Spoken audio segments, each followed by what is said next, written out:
We went out to a village in remote Malawi. We went into a little red brick schoolhouse and there found several hundred children, AIDS orphans, children with no parents who were being raised by their grandparents and their village elders in their little town. And we passed food around as there was the clamor that would accompany hundreds of kids confined in a small place. There were noises and laughter and some tears, and the smells of Africa were there.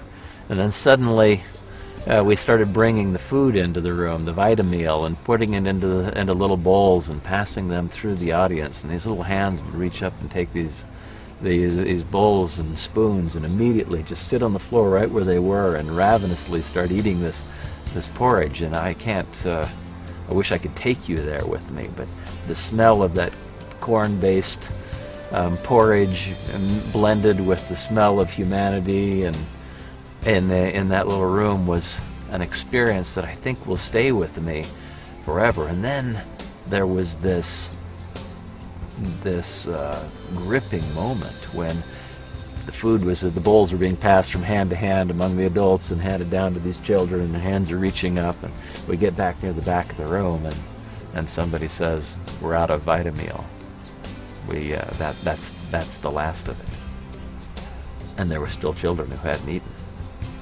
And there's this gripping. I looked around, there's tears in everybody's eyes because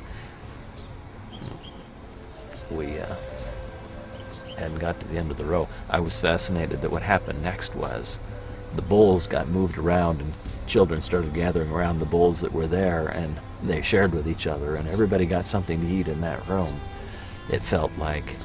But just that, getting to that moment where we have so much. We know we have a warehouse full of Vitameal, but we ran out right there at the wrong moment.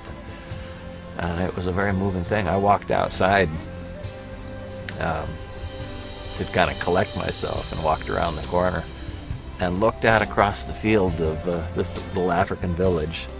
And there's a trail heading out across the field, and running down this trail were dozens and dozens of people running, women with little babies strapped to their backs, little children with a bowl in their hand, running down this trail because word had gotten out into the countryside that the Vitameal was being dispensed.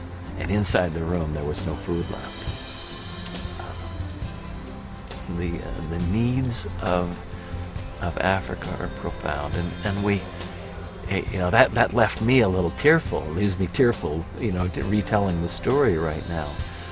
But as I walked back into the room and kind of tried to assess the thing, I realized that in that setting with such desperate needs, still there were more smiles than tears.